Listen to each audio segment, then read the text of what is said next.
Shrines, welcome! Anniversary Cup, the last chance qualifier continues. As I already said, we have basically like two mini brackets in the last chance qualifiers, where in each of them 4 teams face off against each other and 1 team still makes it into the playoffs. All of these teams that are playing here have obviously already been eliminated from the regular group stage, where we determined the first 4 teams to make it into the playoffs. So now we are deciding on 2 more. One has already been decided, and now we're going into our final matches here. DDX is going up against Names Are Overrated on Infernal Shrines, which is our starting map in the best of 5 series.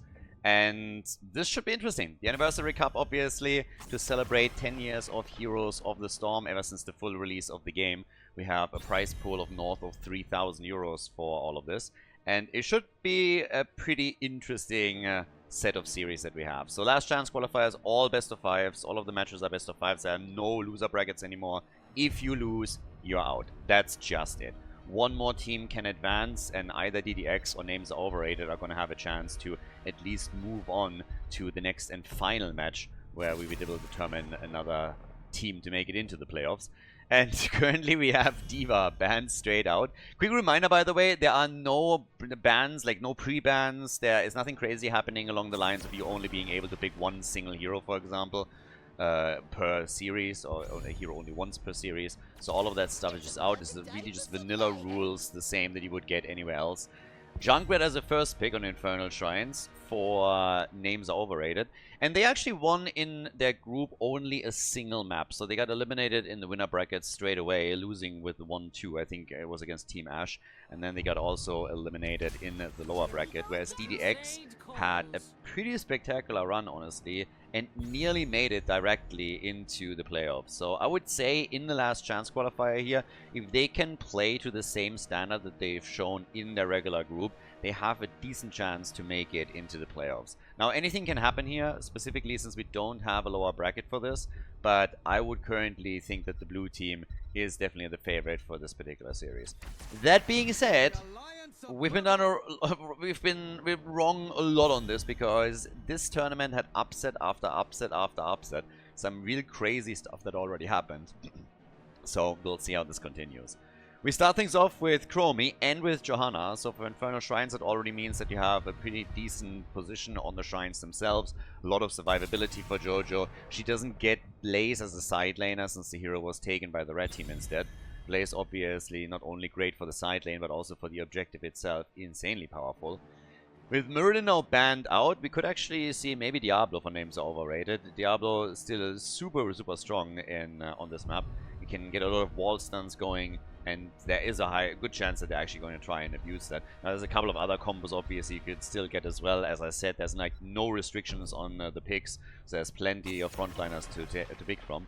The Haka banned, so D.Va obviously a preference ban. We've already seen quite a lot of plays from DDX with D.Va, and Virgil has been playing an absolutely mean D.Va on Infernal Shrines and some other maps too. So Names Are Overrated, they don't want to deal with this. They definitely did their homework here.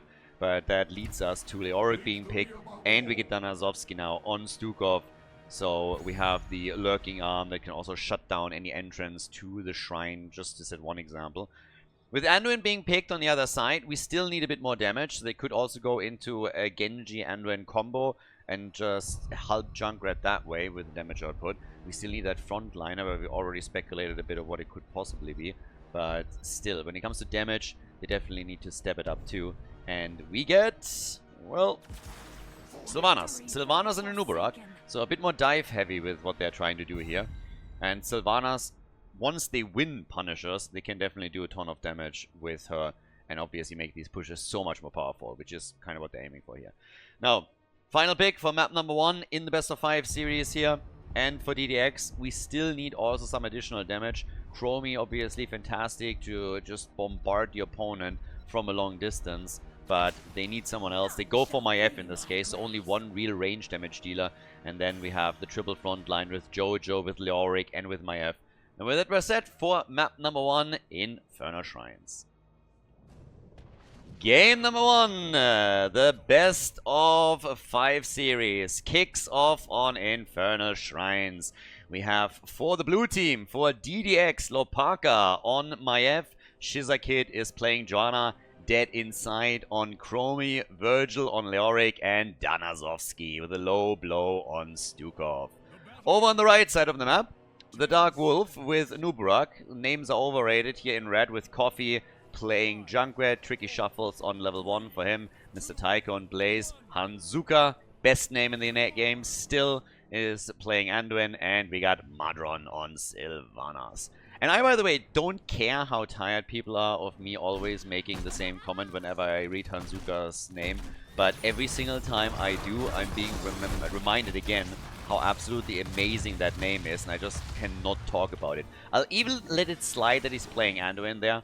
Anduin and Sylvanas, by the way, united on the same team. And as you can see, Anduin is all in service of Sylvanas right now. He's healing her currently because he is clearly the beta in that relationship and he is doing whatever Sylvanas tells him to do. So this is exactly as you would expect. So this very much so reflects the lore that we have in World of Warcraft as well, where Anduin also is a little bitch, and then we have, of course, Sylvanas, who's dominating that relationship completely. Anduin, in this case, just a pocket healer for her, and following her every whip. As it should be. As it should be.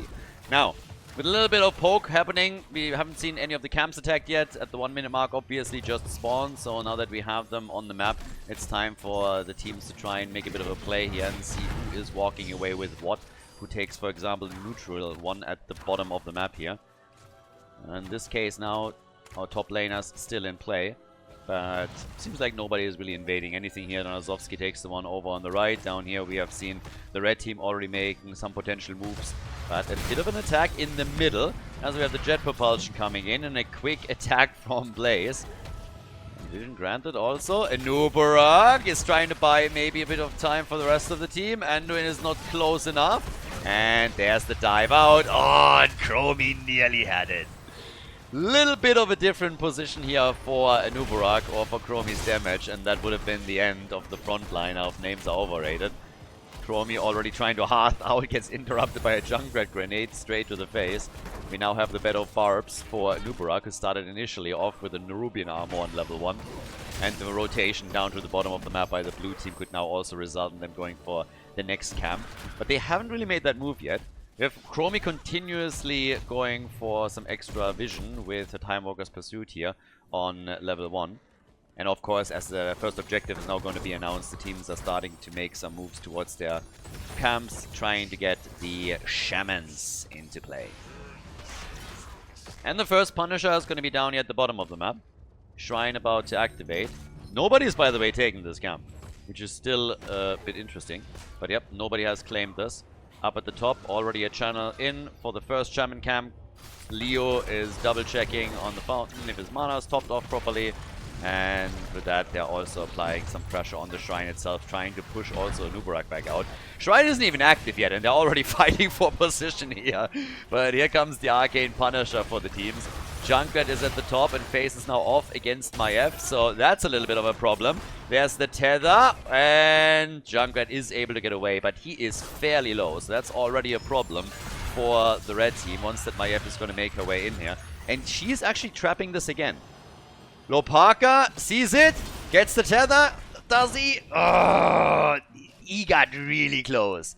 Lopaka got close multiple times to taking Junkrat out.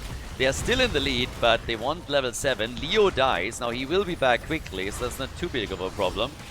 But that is first blood for names are overrated, and they are now about to overtake their blue team opponents in experience and get that level 7 talent, and also in Shrine minions. 36 to 26. I think they're going to let that one slide. I really think that if Maiev would have walked down here too, they could have fought for this. But as it stands, the first Punisher goes to the red team. Great for names are overrated, as we have the build continuing here for Stukov with the growing infestation. If that's not sexual innuendo here from someone like Stukov, then I don't know what is, by the way. Nice. Nice move by Stukov, just getting them low here. That was a fantastic, fantastic lurking arm. And all of a sudden, Lopaka is just murdering it. Trying to get another tether and a hit, but the Nuburak gets away. Doesn't change the fact that the Punisher has not really done a whole lot. I mean, essentially the wall is standing too. I guess the Arcane Sentry is now going to take it out. But that was a very, very good defense from DDX. So, not too shabby. Blue team, they might have lost the hero, they might have lost the Punisher, but overall speaking, they've been doing pretty okay. Now everybody's starting to focus their attention a bit more down to the bottom of the map, also in an attempt to maybe get the Khaldor here. Leo is all alone at the top. He has a lot of wiggle room there. Like, really a ton. If they don't deal with that at all, and Maiev is just taking care of the middle of the map, then he could do some damage at the top side wall. Down here, seems like the camp is going to be taken by names are overrated as well. And yep, they lock that in. Leo stays top side, is going to make sure that the entire wall is destroyed. Maiev is currently attacking the middle of the map and is trying to escort the camp over here. And with finally a reaction coming from the red team, they're now consolidating their forces more towards the mid lane and the top, trying to stop this because Leo has just continued pushing. And this fort is taking damage. If you compare that to what happened previously at the bottom of the map, this has taken a lot less. Now, they are pushing for it again with Sylvanas, but let's see how much they can do. Blaze goes down. Leo and Maiev take care of Blaze at the top. They still need to push for the structure a bit, because the red team has done a solid amount of damage now at the bottom of the map. But level 10 abilities are ready now too. Lopaka again moving back out, and they have the top side fort down to 50% of its HP. Level 10 abilities will be ready in a moment, for names are overrated, and we finally got them too, so the dynamic is still very stable. We get Light Bomb, and on the side of DDX obviously we now have the Poor Man's Buried Alive, aka you have an Entomb plus Stukov, who went into Low Blow, plus in addition the Growing Infestation. So this is essentially the same thing if you prep it properly. And Nubarak kind of dodged the Blessed Shield. I'm not quite sure if in this particular instance you can actually talk about him dodging it, because Chromie was still involved, but it didn't connect, so I guess we're going to give him some credit. Leo's still sitting at the top, Wailing Arrow, and Maiev gets blown to pieces. Nice. And they also get the Cocoon on Chromie. So the Chrome Star might be in trouble here. And still alive, gets stunned, and uses the timeout. And Tomb already from behind. They're still trying to go for Chromie here, and she dies. Bye-bye. So she's gone. Leo's also gone, activating his trade again. 4 kills to 1. Names are overrated, are gaining momentum. Like, actually gaining quite a bit of momentum here. I gotta admit, this is looking better and better for them. The fort is taken out, the next objective is about to spawn, and the blue team definitely didn't enjoy that last battle. So now they can maybe try to change things up at the top. Those 13 talents are going to be next up on the list. Everybody's back to business. Sylvanas is still at the bottom of the map, went back to the Nexus and is now rejoining the rest of the team at the top lane.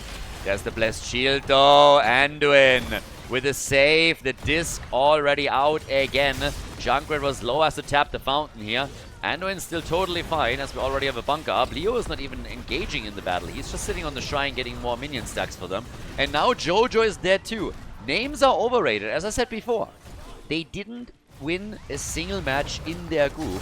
They only won a single map, but now they're doing extremely well here. 6 kills to 1 in game number 1.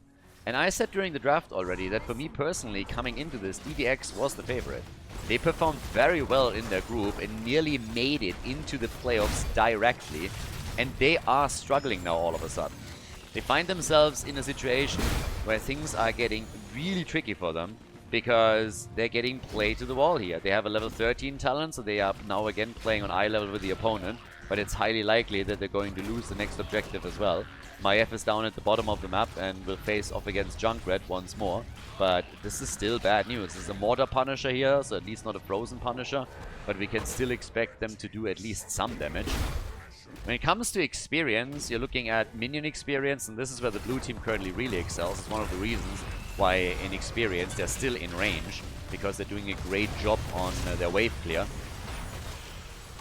Hero experience, mercenary experience, very different story. And now we see the passive experience increase, of course, as well for them. Maybe even in the second fort falling. Disc is out against the Nubarak. Maiev comes in again, gets the tether, and there's the bunker of Blaze. So they bait out another cooldown as they try to take the Punisher down. So far, so good. Haven't lost... Yeah, well...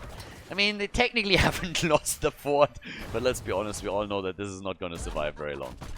In the middle, they also started to push a bit further. Now got 6 kills to 1.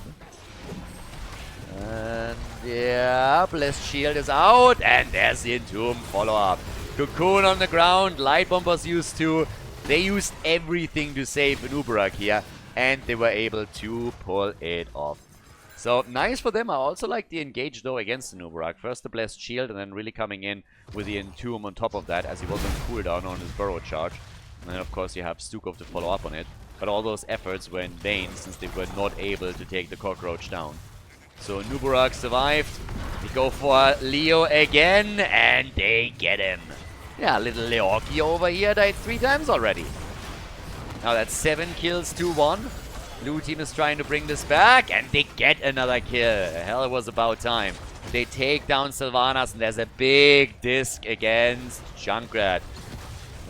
They're trying to save it here. Can they still follow up on this? Couple of slows in play, more so, and there it is. They swing for the fences, they take Junkrat out. Now they go for Anduina, and yep, he's gone too. Anduin is dead. Nubarak gets tethered and will maybe fall. He makes it. He actually makes it out. Blaze during all of this has taken the top fort out though. Blue team now with the earlier level 16 talents, but the red team catches up immediately. Leo is hoping to destroy a few more structures in the middle of the map as the rest of the team is at the bottom and taking care of the fort. Lots and lots of good damage now from DDX, and of course killing a few more heroes in that last encounter has also significantly helped them with their XP in general and just the previous level discrepancy between the two teams. So they're looking pretty good here. At least when it comes to the last few minutes. They're still behind in kills, but they seem to be turning it around, and we'll figure out soon enough if that's going to be the case here. Old school, we're going Ominous Wraith into Royal Focus. So Leo just playing the same old school build that we have seen for an eternity. With level 16 talents, we now also get Epicenter for Nubarak, and we got the Glyph of Faith. Anduin turning into the Pull-Out King with a second charge on SD. And with the Punisher now spawning in the middle of the map, this is going to be a biggie. This is going to be a pretty big battle here. It's going to be a frozen Punisher for the two teams to fight over. And this is the one that really hurts. Currently, it seems like DDX is going to get the head start on it. But the red team will soon start to say hello here. So, yeah, first Shrine minions are already getting attacked. And Nubarak, yeah, so uses W immediately as he starts moving out there. Good trade from Shizakid as well on Johanna, negating the stun from the jet propulsion. But Blaze is already suffering a bit here. Leo, though, is getting together with Maiev. A lot of stacks for the blue team. They really want this one. Is moving back out again. The disc on Blaze, who has his cooldown ready for bunker if need be. But that's a massive lead for the blue team. So if the red team wants to take this one, they need to start getting some kills here. They try to go for Leoric. Riptire against Stukov. Cocoon was out as well. And Jojo, totally fine.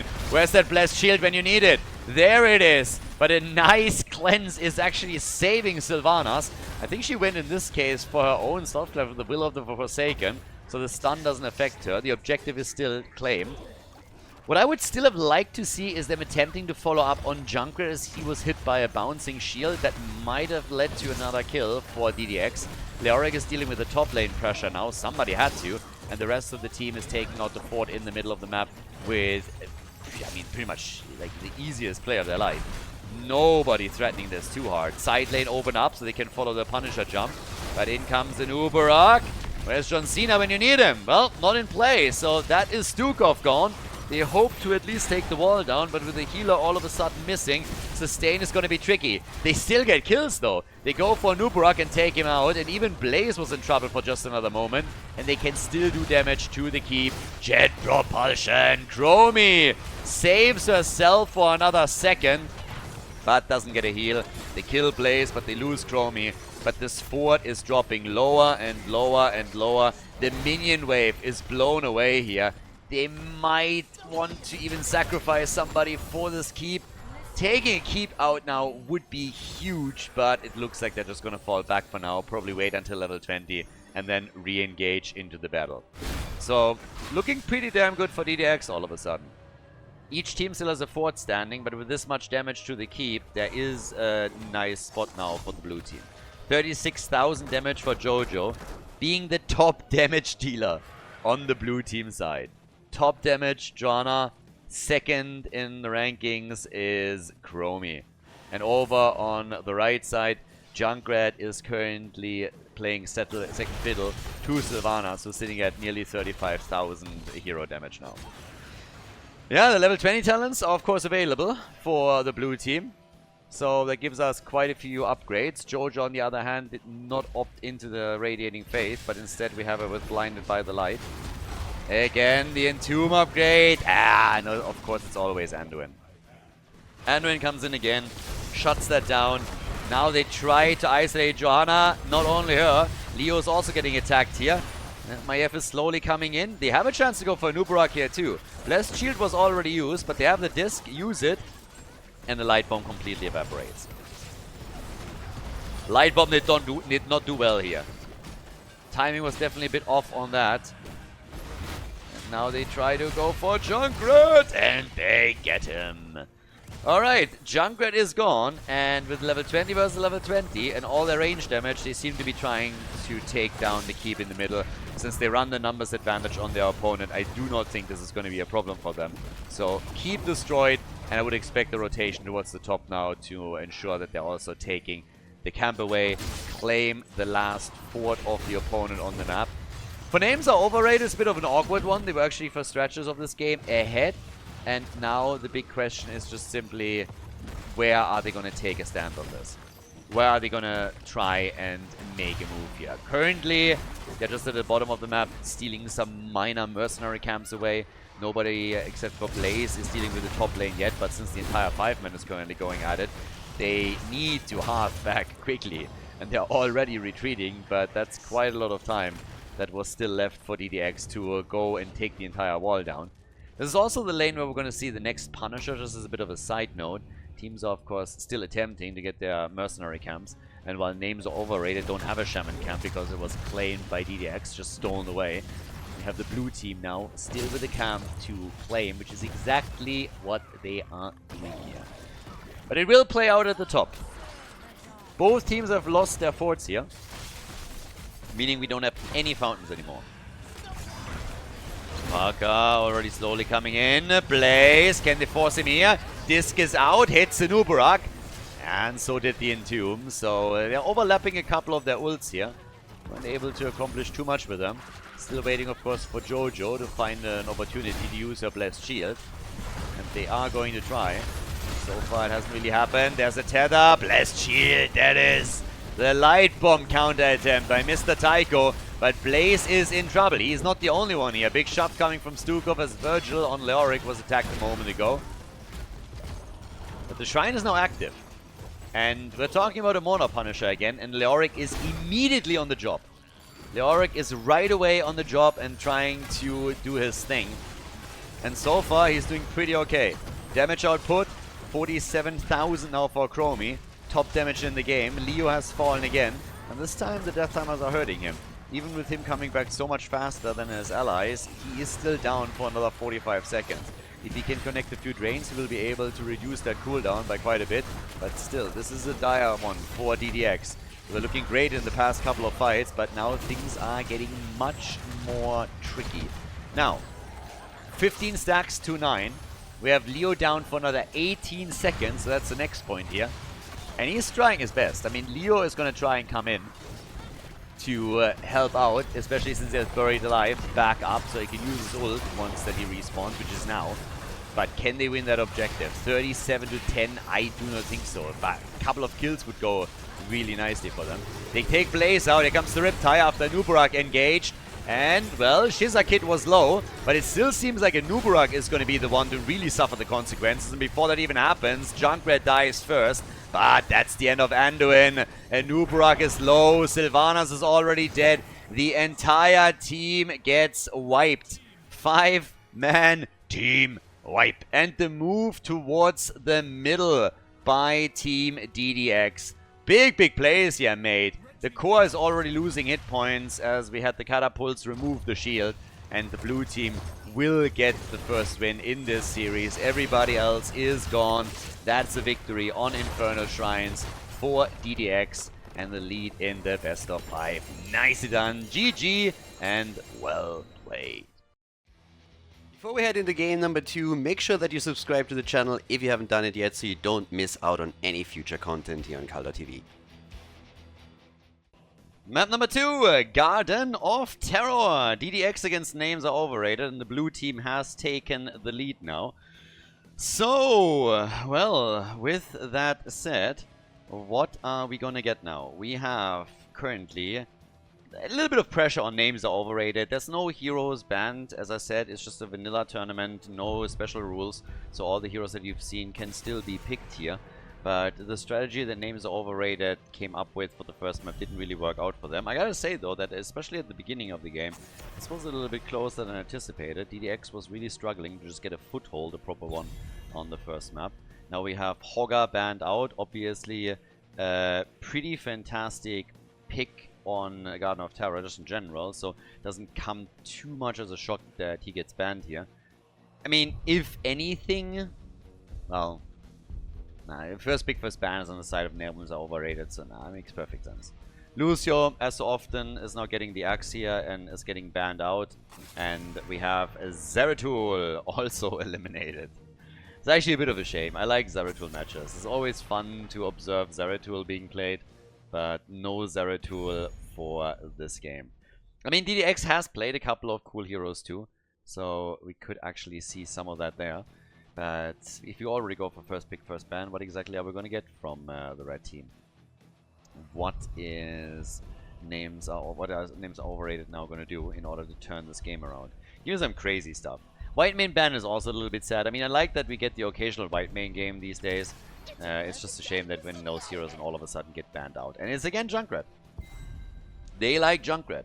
So Junkrat is in. Currently, I'm a little bit wondering if we're going to get Maiev again. It feels like you have a lot of players that are really strong on Maiev, and you fail to ban that hero at your own demise. It gets perma-banned against Ultralisk, for example. But as I always say when people are asking like this obvious question, why didn't they ban this hero?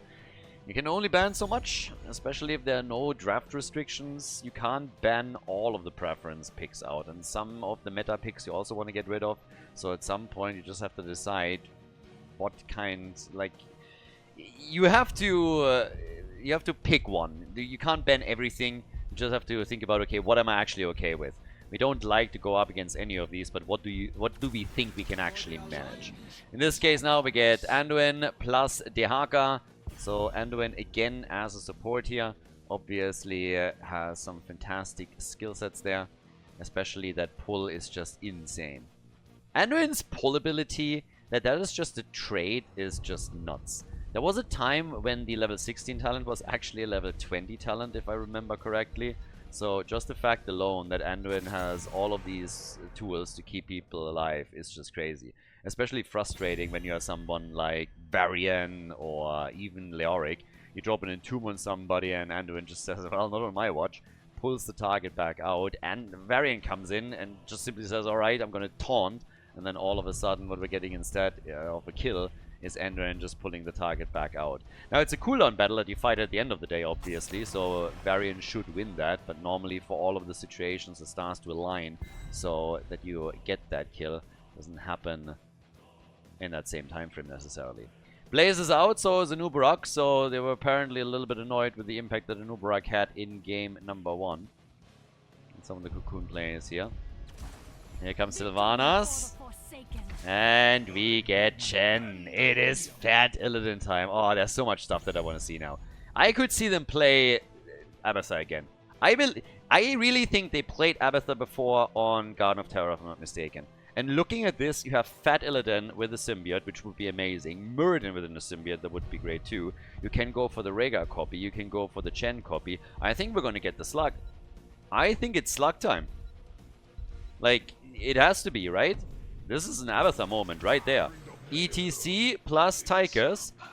And now, hail to the king, baby. Give me the Slug, give me the slaps. Hail to the king, baby. Come on, do it. You know you want to do it. You set the draft up for it. Give me the Slugger. Make it happen. Maga. Make Abathar great again. Suspense is killing me. Guys, don't run the clock down here. You know what you want to pick. Where will we end up this time? Nope.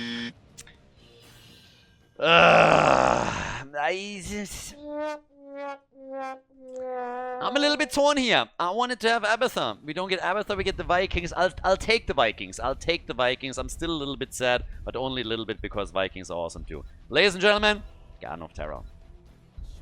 Game number 2. The lead for DDX, and it is Viking time. Dead inside with the Vikings. Not Abathar, unfortunately, but I'll still take it. Lopaka on Sylvanas. We got Virgil on Chen. Danazovsky is playing Rega in game number 2. And we have Shizakid on Muradin. Over on the right side of the map, names are overrated. They definitely need a couple of points on the board. Those are not overrated. We have the Dark Wolf on ETC. Madron on Tychus. Mr. Tyke on Dehaka. Hanzuka with Anduin. And Coffee is playing Junkrat once more. So, there's the Sylvanas aggression straight in the middle. You always want to try and go for one of the towers. But here comes the rotation already. They might have overstayed a little bit. And Chen is in trouble. Gets fully surrounded. Might be able to get a heal. Rega. Nope. Nope. Nope. Nope. Nope. Cooldown wasn't ready. And Chen goes down first. The CCP has already contacted us and said that they're very unhappy how the Panda was treated in this particular case. And that given the rapidly declining rate of Panda births, this is a problem and that there will be consequences. But everything was ignored. Muradin died too, and that is obviously another horrible, horrible situation here. Budget Gimbally getting eliminated like this just hurts. Went on level 1 straight into the third wind. And down here, we still have Chen just frolicking around a little bit, going full Kung Fu Panda on us. Muradin a little bit juked out. Stormbolt hits ETC. Not really what he was aiming for here, but hey, he connected with the hero, so we're gonna count that one. Then again, up at the top. Alright, 2-man setup. Yeah, always counting Olaf here. Already trying to accomplish something. Obviously with a 4-man, pretty powerful for the blue team. They're trying to make good use of it, as the Vikings are still taking the lanes. So, but then at the same time, the camp is now stolen away. So we have Dehaka rotating between the lanes, trying to deal with the Vikings, and the 4-man is just meeting what DDX has on the map. And Muradin is dead again. He can try to hop around a little bit here, but that didn't change anything. ETC with block parties straight into the loudspeakers. And that's 3 kills. 4 names are overrated. It's a little bit reminiscent of what happened in game number 1. Not the same though. I mean, in game number 1, there was it was a little bit more even. The Viking strategy has so far not really paid off for the blue team. They're obviously hoping to change that as the game continues and gain some momentum again. But right now, it's not really working out too much. Now we got Eric the Swift on level 4. And yeah, already working this one out. Dark Wolf coming in. The first seed is up on the map. But I have to admit that DDX's strategy has, up to now at least, not really played out too well. Normally you want to have that strong, powerful 4-man that can do a lot of damage. What they're now trying to do is more rotate around the opponent a bit and leveraging Sylvanas, as you can see up here at the top. So they're trying to get some structure damage in, and they are able to essentially take one of the towers out with this, which is nice. They had to give up a seed for it though, so it came at a cost. But they are basically just saying, if you are trying to catch us here, and if you want to throw a 4-man against our 4-man, our Vikings are going to be able to win the lanes, get all the experience here, and just pull ahead a bit. And they're not doing too badly. The problem with the 3 kills against them is obviously that it gave experience to names are overrated. That's not too big of a lead. They get the early level 7 though. That gives us the Gambit talent for Dehaka with the Feeding Frenzy. We have also now Melting Point for Tychus. And it's all about camps now being claimed, as the Siege Giants are helping out at the top lane with that push that is now coming from the red team. Dehaka taking down Eric at the bottom of the map. Sylvanas also moving the top to help out here. and the next seed is up. So seed number 2 now. Hola, that was nearly a kill on Donazovsky. Rega was mega low and somehow made it back through the wall, and yeah, just close enough to the fort. That wasn't a problem for him, but that was still pretty dangerous. So, down at the bottom of the map, a little bit more pressure from that inside as he tries to protect the Vikings. We have in the middle Olaf still fighting. The rest of the team is now sitting topside, trying to take another minion wave out. Not a single kill yet for the blue team. DDX hasn't been able to take a single hero down yet. But overall, they're not doing too shabby. They're starting to take the Siege Giants out here. ETC is still sitting on his Direwolf over on the side. But now the next seed is spawning. And as I said before, we have already 2 seeds to 0 in favor of Names Are Overrated. And now the spawn position for the next one is pretty darn good for the red team. So while we're seeing the continuous push from Lopaka and Sylvanas at the top, this could be the first objective for Names Are Overrated. And if anything, I would be surprised if it wasn't. So here comes the ETC power slide. Rest of the red team is coming in too. Vikings are going to interrupt and delay this for as long as they can. Even Chen is saying hello to ensure that it's not going to be a sneaky channel from a Junkrat. But we got Dehaka also coming in, and he connects the lick. I think that Chen is still going to be fine here. And this top lane pressure continues consistently. The problem is that Rega is now in trouble, and he goes down. Names Are Overrated are starting to gain some serious momentum here. And that's a channel. Could be interrupted again, but I think they're starting to run out of time a little bit. Isolation attempt from Dehaka that backfired, so you couldn't connect that. But this is going to work. Level 10 on both sides, and we have Garden Terrors in the game. Garden Terrors in the house. Playmaker, by the way, from Muradin. So he's going full into the Playmaker stats here, as he's going to try and isolate even more targets. But defense has now to be pretty good. In the middle of the map, they're already working it down. Top side is falling even quicker, as Sylvanas is defending over here. So she's shutting this down super quickly and will then be needed down at the bottom of the map, I suppose. But here in the middle, already another defense. Lost at least a few. And down at the bottom of the map, as we got the 3-2-3 moment. Oh yeah, the 3-2-3 is in the house. The tactical pause is already kicking in. But they're starting to push at the bottom of the map now for that fort. And this one is actually very likely to fall. Because Dead Inside can't do too much with the Vikings yet. Lopaka is sitting at the top, so he has a long way to go before he appears at the bot lane. And then when you're looking towards the middle, we have Danazovsky, Shizakid, and Virgil still here. So they could start to make that rotation. But what's really needed for a big team fight is also the entire team to be on board. And this is 4 heroes down here. Dehaka can obviously easily tunnel down to the bottom of the map. So that's another one. Once that he starts to tunnel in, it's just going to be easy pickings. In a 5 versus 3. I don't think that they're going to send all of the Vikings in here too. So that would make it a bit of a wild fight. So I think this fort will fall. We got 15,000 damage for Tychus. He is massively ahead in damage. We have Junkrat on 12,000, so the two of them are really rolling the charts here. As Sylvanas comes in barely 3rd place. She's barely ahead of Anduin, and that is the highest damage dealer for DDX. So that's a bit of a problem. Still the fight at the top. They want that fort. Fort at the bottom of the map has already fallen. So that's the leading experience for Names Are Overrated. But they get this. The fort at the top is also getting destroyed. So when you think about it, the first objective, was it really worth it for Names Are Overrated? Maybe not really. They didn't lose as much as I thought they would. This is of course always when you're taking the mega early objective that hasn't scaled at all yet. So yeah, that's definitely something to keep in mind a little bit here, that this was taken when like 6-minute mark roughly. So yeah, with that in mind, they took 1 fort out. The problem is, of course, they lost 1 in the process as well. Now we still have the next set of Siege Giants about to be taken here. And nobody on the red team side has even like checked up on that too much. Sylvanas can now proxy a wave and just help them to destroy that wall again. And yeah, there we go already. Wave gets quickly attacked. Siege Giants are already in the back.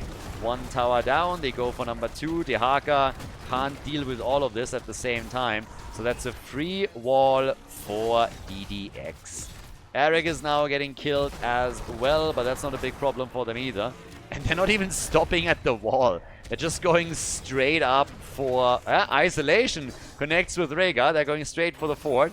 Rhaegar is now realizing that he has to run, and he's gonna die.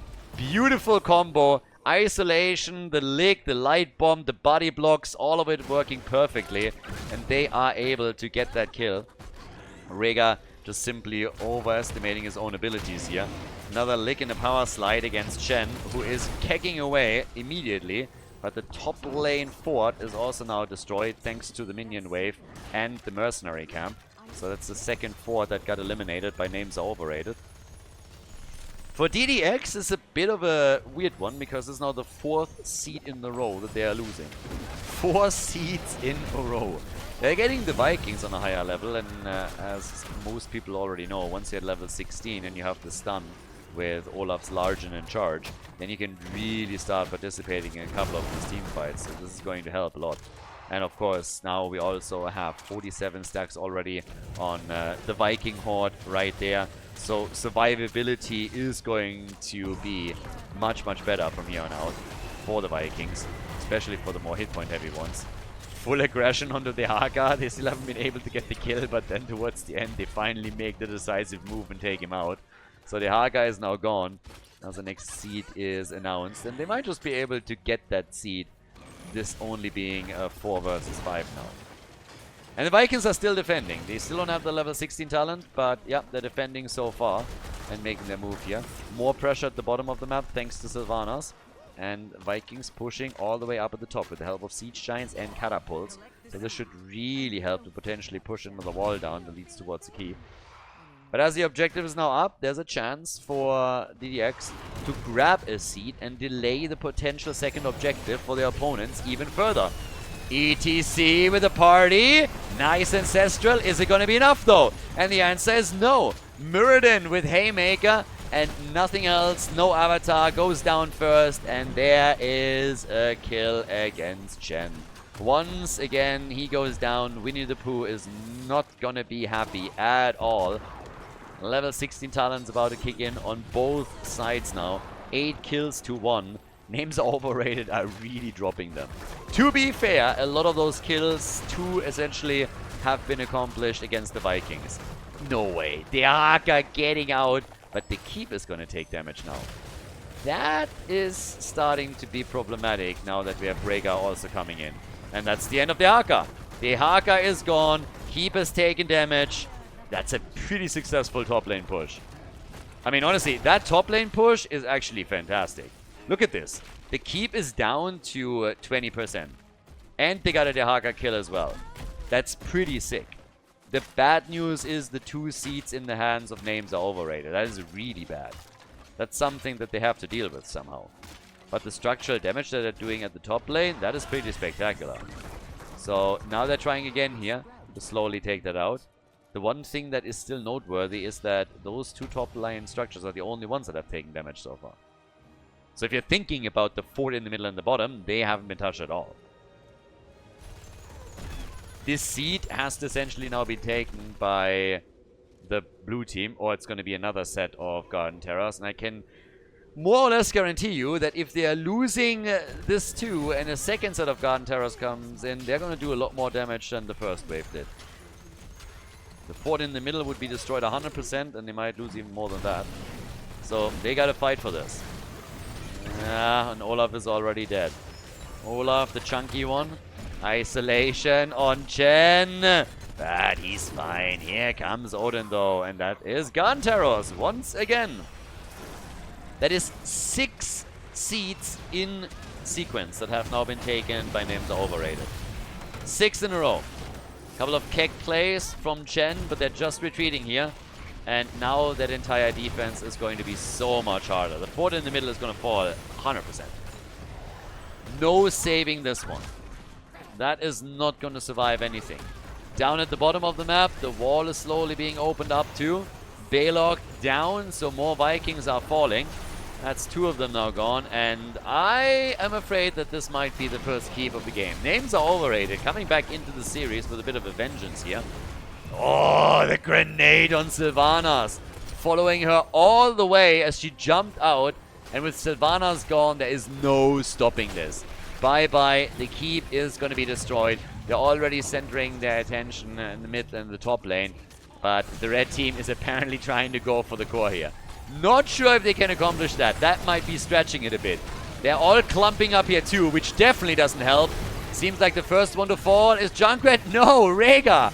Here comes Murden though. Gets the kill. Junkrat is gone. So is Rhaegar, but that leaves only 2 defenders. Chen and Murden. Sylvanas is back in 18 seconds. And with Rhaegar falling, that core is taking damage quickly. Murden and Chen are doing what they can here. They want to go for Tychus. He gets a lot of heals. Here's the Haymaker. This is still looking good. Sylvanas will be back too late. Anduin is gone. The core is at 10%. This is a game. Names are overrated with a victory on Garden of Terror. GG.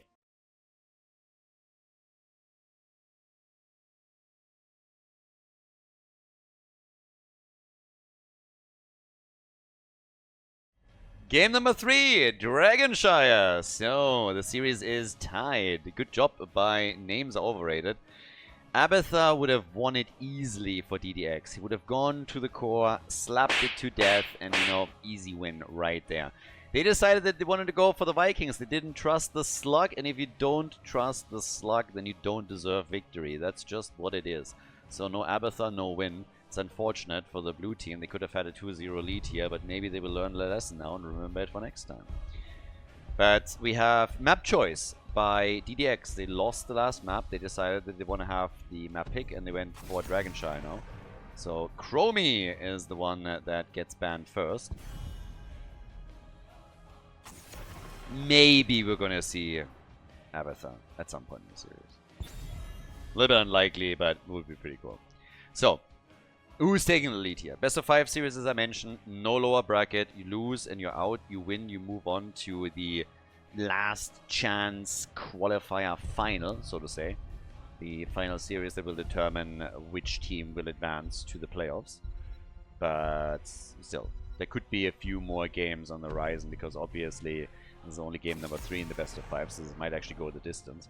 We had quite a few games and matches that went all the way here. Seems like they finally have started to adapt to Junkrat. They're like, you picked this guy twice in a first pick position. How about we're getting rid of Junkrat? You seem to like him a lot, and we really don't. So, no more Junkrat, at least in game number 3 for Names Are Overrated. It's also funny when you think about it. If you followed the Heroes of the Storm scene or any esports scene for a long time, the amount of team names where you have like Names Are Overrated or a team no name or something in the same vein is popping up non-stop. Is, I think, one of the biggest problems a lot of players that just band together as a unit have, that they can't come up with a name for their team, and then they come up with completely random stuff, and most of the time they're just dipping heavily into the meme pool, and that doesn't really help their cause, in my opinion. Because for the casual viewer, they don't know half the time what the memes are really about, and then you end up with those weirdo names that everybody is just like, what is happening here? And then they change all the time. That's one of the reasons why I actually appreciate a team like Team Ash, for example. They just come up with a new acronym for Ash every time that they are signing up for a new tournament. And there's always like 1 or 2 players that get swapped out. The core of the team is the same, but they're using the same acronym, just with a variation of what the acronym actually stands for, which I think is a pretty cool solution to a lot of that. Now, over here on the blue team side, we now get Murden and Hanzo. Vala is actually a hero that we have not seen lately a whole lot. Okay, this is maybe a little bit of a weird statement. We have seen her obviously in the group phase, right? So when you're thinking, especially group A, she's been played quite a bit. But I would say in the last 5-6 matches, Vala has not played a big role. So now we have her for Names Are Overrated on Dragonshire, and we get White Mane for the support. Blaze for the top lane. Dehaka is still available, could now be banned out, but that would be another good top laner for DDX if they want to run the global. Then you still have, of course, also Urel. I mean, still plenty around here. Go for Leoric again if you really wanted to. Muradin, I mean, go for Chet again. This is another, every map is an Abathur map. Today, every map is an Abathur map. Every one of them. And here, okay, is the Anduin ban. Alright. So, what are we getting for the side lane? And what's Virgil playing? He's the one that likes to play Diva on maps like Infernal Shrines. So are we seeing any of that again or not? Blue team, as I said, for me personally, heading into this, they were the favorites. There's the Haka, and we get Deckard Payne. The old man, the boomer. The boomer with the majestic beard. Yeah, and over on the right side, final two picks. Do we get the double support for Vala? Yes, no. And what's going to be the front line? Could go for double support. I mean, we'll see. But I expect that we are adding a second damage dealer to this. It could still also like go for a triple melee, of course, and add somebody with some damage there. And that's what happens. Diablo plus Imperius. By the way, one of those Imperius skins, like the, I don't really know what it's called, always looks like he's just on the toilet. I mean, he's always like, you know, like in that kneeling position where you think he's going for one of those weird Asian toilets where they just put a hole into the floor. And that's exactly how Imperius looks when he appears on the draft screen whenever he gets chosen. It's a little bit disturbing if you ask me, but hey, whatever works for him. And here comes Sergeant Hammer. Final pick for Dragonshire. So we got Hammer plus Hanzo. And on the other side, a triple front line to protect Vala, who of course will go into an auto attack build. But game number 3 coming up right now on Dragonshire. Game number 3. Which team will take the lead? On the left, DDX after their loss on Garden of Terror. Now with Lopaka on Hanzo, Danozovsky on Deckard Cain. We got Murden, played by Shizakid, dead inside on Sergeant Hammer. And Virgil is playing De Haka for the blue team. Over on the right side, with the recent success in game number 2, the Dark Wolf on Diablo, going for Feast on Fear on level 1. We got Coffee on Vala, Creed of the Hunter here. Madron on Imperius, Hanzuka on Whitemane, and Mr. Taiko is playing Blaze. So, Coffee on Vala and the Pleb Horse. Oh, and Chisakit! That's a kill. Bye-bye, Murden. Someone disappears. Murden is already gone. Dead Inside is now trying to rush away from that fight that very quickly turned against the blue team. And Vala got some easy stacks. That's an amazing start for names overrated. It doesn't get much better than that. You're just sitting there and you're getting melted away by the opponent. Vala is stacking, and yeah, now we have ambush also for Sergeant Hammer. So ambush time for her. And talking about ambushes, Haka is already looking to see if he can maybe move in and take someone out here. This far wasn't really the case, but yeah, so far so good. And level 1 we also have the Impaling Light, and the first camps are now being claimed. Sergeant Hammer just doing hammer things here. This is one of the better skins for her, for sure. It's actually a really cool skin. Personally, I like that one quite a lot. Siege Giants are also being taken. Whitemane with a sexy Hexy outfit right down there. And riding into battle on her broom. It would be kind of cool if she had a skill to use that cat. That would be like cuddle up on the opponent, for example. Or punish them with... punish them by completely ignoring them, something like that. They're looking for some cutie cuddly cat, and instead they're just getting completely ignored, as cats do. A little bit of a bullying here, nice. Muradin. It's used by Vala just to get some additional stacks, but the Storm Ball of course also connects here. So, level 4 talents are kicking in after the early kill against Muradin. We haven't really seen too far happening. Teams are now starting to battle for objective number 1. Bot lane claimed by the blue team. Up at the top is where the real party unfolds on the other hand. Full 4-man, 4 names are overrated. Down at the bottom, they are trying to go for Imperius here. And Imperius now has to deal with Sergeant Hammer. He's not going to be able to do anything. As Sergeant Hammer is consistently being healed up by Deckard Cain, and then you have also the mines on the ground, that essentially means that as a melee character, you have very little that you can threaten them with. Double control from the blue team now. Mirrodin. They can bully him a little bit, but Loparka is not really too impressed. Even intentionally, YOLOs that Stormbolt into the wrong direction. He was not even trying to hit Diablo here. He was attempting to show dominance by showing Diablo, look, I don't even need my Stormbolt for you. I'm just going to hit the other side, and it doesn't matter to me, because that's how inconsequential all of this is to me. But this time, yeah, he barely makes it out. They were close to getting the Dragonite, though. They nearly snuck that in. Now the Haka wants to say hello, too. And, well, misses the lick. Vala was already long gone. But with them rotating towards the middle to try and see if they can maybe get some connects here, we now have Blaze at the top, and he just retook the shrine. 4 names are overrated, and claims that. The Potion of Shielding, and we now got also Barricade. Not something that you usually get too often. So Barricade is in the play, and yeah. I have actually not seen Barricade really played a lot. I mean, this entire build, starting with level 1, going straight into Ambush, is not really all that popular. Barricade should still be He goes into Pulse Detonation Core. What? Okay, that's wild. I was already a little bit suspicious when I saw the Barricade talent, but that we don't get mobility on Sergeant Hammer is absolutely nuts to me.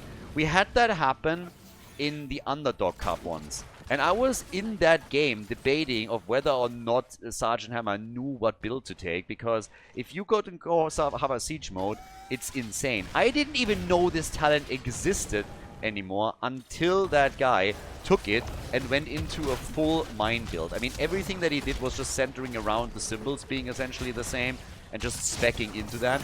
And it turns out, like, we had a comment from him later, and he commented on the video, and he said, like, yep, I didn't know what to do. This isn't a hero that I usually play. There wasn't anything else available to us anymore because of the draft restrictions. That's how I found out that this talent still existed. And they take it on purpose. They actually take this one on purpose. So that is gonna get real interesting to me. Because I can honestly tell you that I cannot remember a time where this talent was taken unironically, and you are now tied with your opponent. This is not something that you just take as a joke. You really think that you can pull something off with that. And right now, cooldown reduction, I suppose, is nice, and throw those out a little bit, but not having mobility on Sergeant Hammer feels so crazy to me.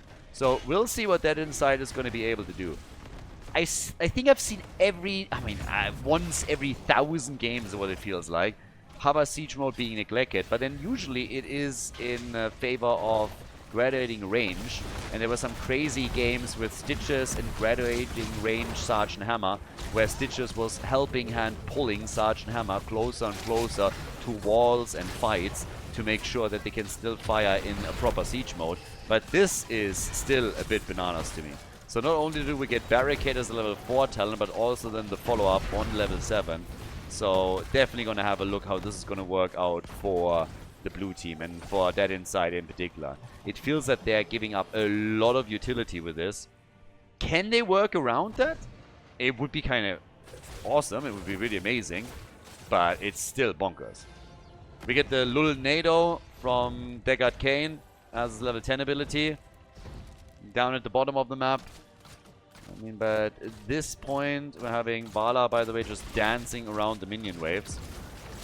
Just looking at the damage output. Sergeant Hammer gets the kill against Imperius. Damage output for Hammer, 20,000. Vala on 15. Here's the drag. Barricade again being used right away here. Nice! That Rain of Vengeance was fire! They still lose Diablo, though. And the Dragon Strike also getting used by Hanzo just to zone them out even further and push the remaining heroes past the gate. We're trying to catch an unwitting opponent with the Lulnado, and that didn't work. But yep, that Insight just starting to play this out further. Sieges up again, not really in range of anything, but Vala is currently attempting to somehow take these Siege Giants out, which isn't going to be easy. Diablo having also a bit of a problem against the level 4 talent of Sergeant Hammer. I kind of like that variation. That's actually kind of fun. And there's the kill against Muradin. Didn't even pop his avatar. So I'm not saying you can't adjust anything, obviously. We've seen too many changes in builds, specifically when Nick, for example, was active and him pioneering some new builds for heroes. We also have seen, of course, a lot of small balance patches in the last couple of weeks and months, so new builds can definitely emerge. But that utility on Sergeant Hammer is just so important that arguments have been made more than once that it should be made baseline at a certain level, like the hook range increase for Stitches on level 13, for example. So, yeah. The level 4 talent I don't mind, the level 7 talent is wild to me. Absolutely wild. I kind of like what's happening though with Barricade. Barricade against Diablo is kind of fun. And you can see that for the Dark Wolf this is getting a little bit awkward. They really wanted him to start pressuring Sergeant Hammer as well, ever since that pick happened. Now we have level 13 talents on both sides, which gives us, with Peppered by Discipline, a little bit more sustain for Vala. But the blue team is also going to get level 13 talents now. And there is an attempt to get the second Dragon Knight. Four names are overrated. Dehaka! Yeah, he's gone. Dehaka's a goner. Imperius is missing the connect with his ult, but they are going for Deckard Cain. The old man trying to get out and manages initially to get away, just to be caught a short time after. And now Hanzo is dead as well. And, well, this should be another Dragon Knight, or at least the Ford. I mean, one of the two. If they can get the Ford right away, that would be crazy good for them too.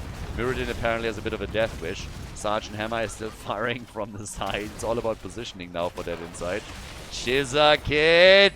Yeah, stun is missing. So, off we go. They go for Diablo, they go for Imperius. The front line in trouble. And there's a kill. Diablo gets destroyed by Sergeant Hammer. And we currently got those mines everywhere. Coffee is slowly taking them out. But Dead Inside has been able to do a lot of damage here. He's at 40,000 damage now. Not quite, I mean, a little bit ahead of Vala. Has died once. Thus far, it's kind of working for them. They are a level behind though. I mean, again, they get damage through Sergeant Hammer. But it doesn't change the fact that in the game itself, they are now falling behind. So this is going to be a little bit problematic for them. And Vala, she's doing well. She hasn't died yet. And on top of that, we have 136 stacks for her. That's already 2 quest rewards on level 1. Hasn't lost any of the Gambit's quest rewards. And in addition to that, we are having her closing in on the 3rd reward. Goes into punishment though. Alright, so all in on multi-shot. They want to have a little bit more wave clear here apparently.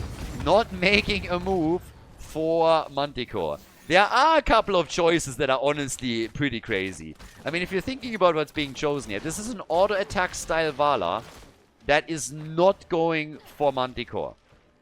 But instead we're getting a multi-shot focus, which is helping them with wave clear. So she can turn some of these waves to dust faster. But this is kind of not the build that you're going for in the first place. I mean, the build is basically designed to ensure that you're getting single target damage out with Vala as an auto attacker. And currently we're getting a hybrid on 16 that is honestly not all that common. So they're going to try again over here to get some damage out. Coffee is working in some additional attacks.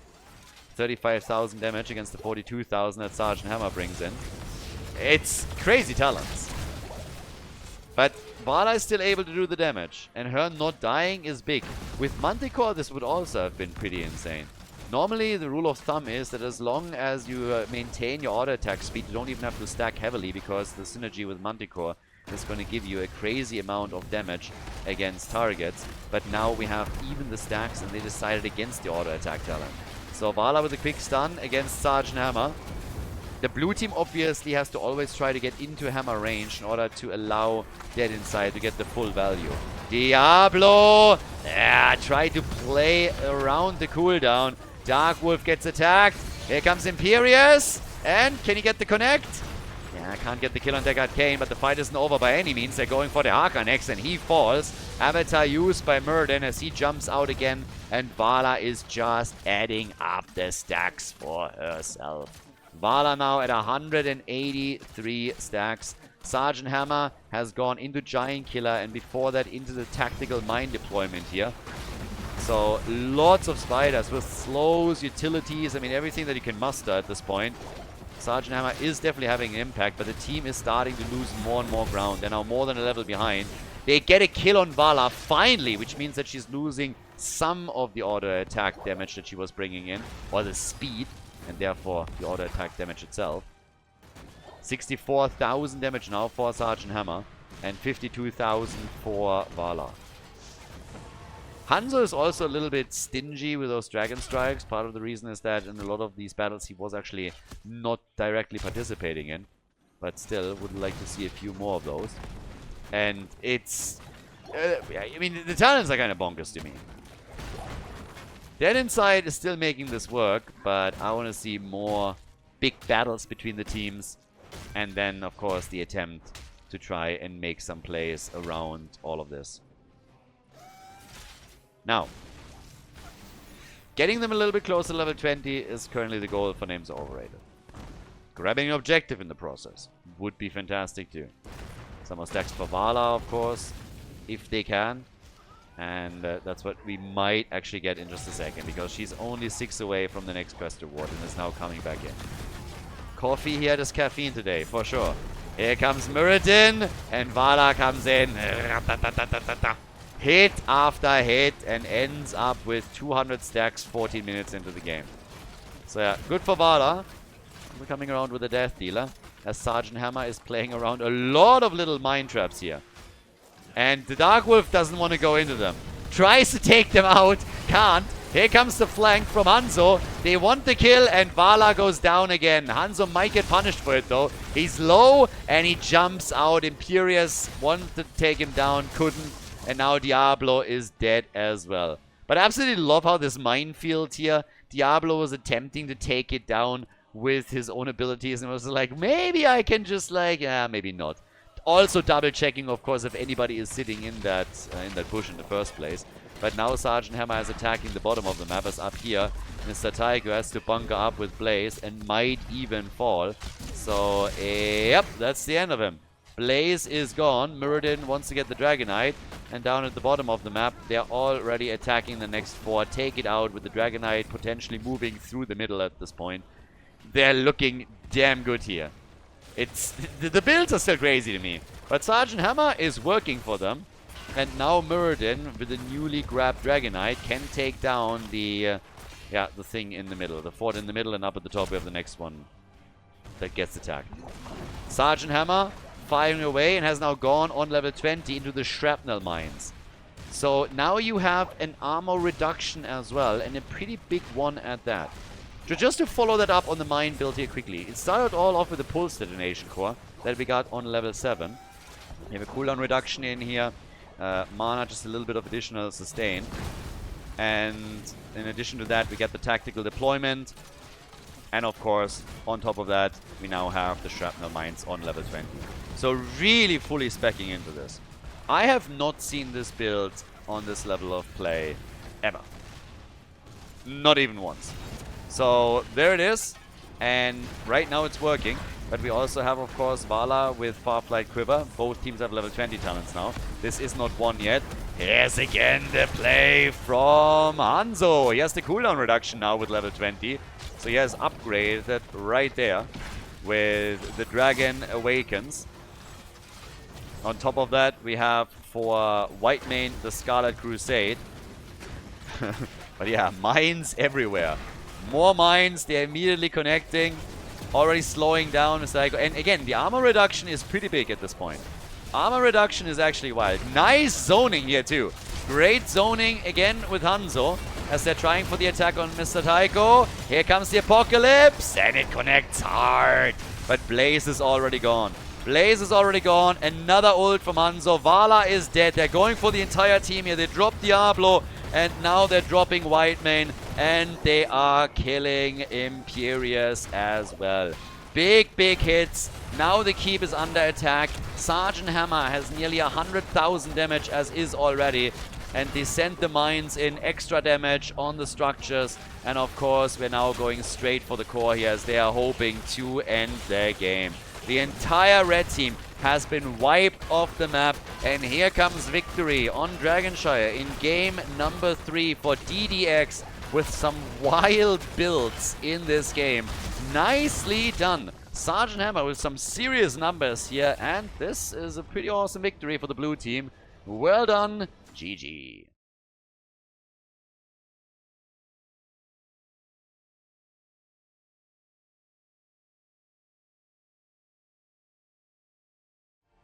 Well, off we go. Game number 4. We just had a pretty awesome build on Sergeant Hammer for the third map. DDX is now in the lead, and I'm pretty happy with that mine build that we just got from Dead Inside. Now, the question that obviously comes with this right away is, are other teams going to be willing to experiment with that build as well? Are others trying to just copy that? And is this going to establish itself as a new potential build for Sergeant Hammer that could be played if you're not going on Hover Siege mode on level 7? So is there going to be a second build that gets developed for the hero? Because before, the only variation that we really had was the level 7 talent and the level 1 talent, where you had a little bit of wiggle room of what exactly you could do with Sergeant Hammer. But seeing that build having that much success is actually kind of wild. Now, the minus 50 armor that you can get on an opponent's hero with that levels 20 talent is obviously bananas. If that actually comes all together, then you are in an absolutely amazing spot to lock a kill in. Now we're going into Cursed Hollow. This is match point number 1. Again, no losers bracket. Whoever wins here goes on to the next round of this particular last chance qualifier bracket and has a shot to go straight to the playoffs. Zeratul is banned again. Sad moment, but it is what it is. Now, as we're continuing with the draft, also another quick reminder, guys. Again, we're doing a lot for Heroes of the Storm to try and keep the esports scene alive. If you want to support that, if you are thinking about helping, the best way to actually do this, and the easiest, is to do it at patreon.com/Khaldor. I get oftentimes asked, what is the best way to actually support our efforts to host more tournaments, to keep the esports scene alive, since Blizzard has abandoned all of that? Because, I mean, there's always, like, multiple ways that you could do it. This is generally the best thing. Makes it a bit easier to plan things, and we've now also tried to start supporting the amateur scene a bit by hosting the Underdog Cups that we just had recently. I'm hoping to do more of those in the future as well, because we had a lot of positive responses from the community there. But long story short, we're still interested in keeping the esports scene alive, Save Heroes of the Storm esports. If you want to be part of that, then again, there is a link in the description if you watch this on YouTube currently, or you can just go right here to patreon.com/Khaldor. Big shout out to all the people that are already supporting the channel there. It's very much appreciated. Thanks for the contribution and for being part of this effort. So big shout out to you, and for anybody that is thinking about that, check it out, have a look, and if you have any questions, then feel free to post them as well, of course. Now in our fourth map here, we have now Sylvanas and Muradin. With Dehaka, you already have a global, for names are overrated, that they could try to leverage on a big map. Brightwing has, of course, some capabilities to try and mirror that, but just doesn't have the same wave clear to go toe-to-toe with an actual global. It's more so of a utility global that you have here in order to jump on the other side of the map to help a friend out. Then again, Brightwing doesn't have any friends, so... but has to make do at the end of the day. I would just love for some hero to just like bust out a big fly swatter one day and just like go in and immediately go for a quick hit. But let's continue this. We have the final ban coming in. Anduin is eliminated now. And this is the end of Chromie. Okay, so Chromie is out. And we're not gonna see any more quick attacks with a Dragon Breath, just hammering a target into the ground with all the CC that is already locked in with Blaze and with Brightwing. That's of course a lot of mobility that would have been taken away from a potential target. If then you throw in a good engage, you can do even more here. Dead Inside immediately locks in Sergeant Hammer again. I'm a fan. I just want to see if he goes for the same build, or if they're now sitting here and saying like, alright, that was enough, now we're going back to Hover Siege mode and some normal approach to this. But I like that they're gonna go for the second one in a row now. That's actually pretty epic. So I'm already curious. I'm already sitting here thinking, are you gonna do it again, or will it be a more normal build for Sergeant Hammer? And obviously, Names Are Overrated has not respected that play on the last map enough to ban Hammer out. Didn't think that would be taken yet. We have Tassadar and we have Rhaegar. And that gives us the final pick for match point number 1 for the blue team. They still need a bit more damage. Sergeant Hammer alone, unlikely to be enough for them. And here comes Genji. Ladies and gentlemen, map number 4, match point number 1. It's Cursed Hollow. Game number 4. On the left, we have Lopaka on Genji. Dead inside, going for ambush again on level 1, as he did on the previous map. With Sergeant Hammer. We have Virgil on Blaze, Shizakid on Garrosh, and Danazovsky on Brightwing. Over on the right side of the map, names are overrated with Madron on Sylvanas. We got Hanzuka on Rhaegar, the Dark Wolf on Murden. Coffee is playing Tassadar, and Mr. Taiko on Dehaka. So, can the red team force map number 5? Can they pull that off? Let's see if they can make that happen or not.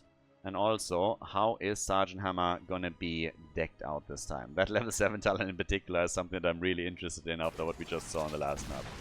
Down here, we got Tassadar. Immediately with a wall. Tassadar, obviously, the Donald's favorite hero here. One of the favorite. I love Protoss. They're gold. They are the best ones. The Zerg, they're squishy. They're disgusting. I don't like them. They're ugly. But the Protoss, they're amazing. Protoss, they're gold and they are the best. They have diamonds. They're gold. Everybody says so. And they are glorious. They build walls. They're amazing. They're great walls. And Terrans suck as well. All hail Protoss. My wallet for Aya. Something like that.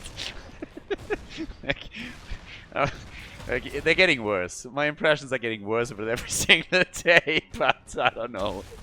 If the Donald could pick a StarCraft race, it would be Protoss, and you know it too. So all hail to the Zerg Queen is all that I'm saying here, alright?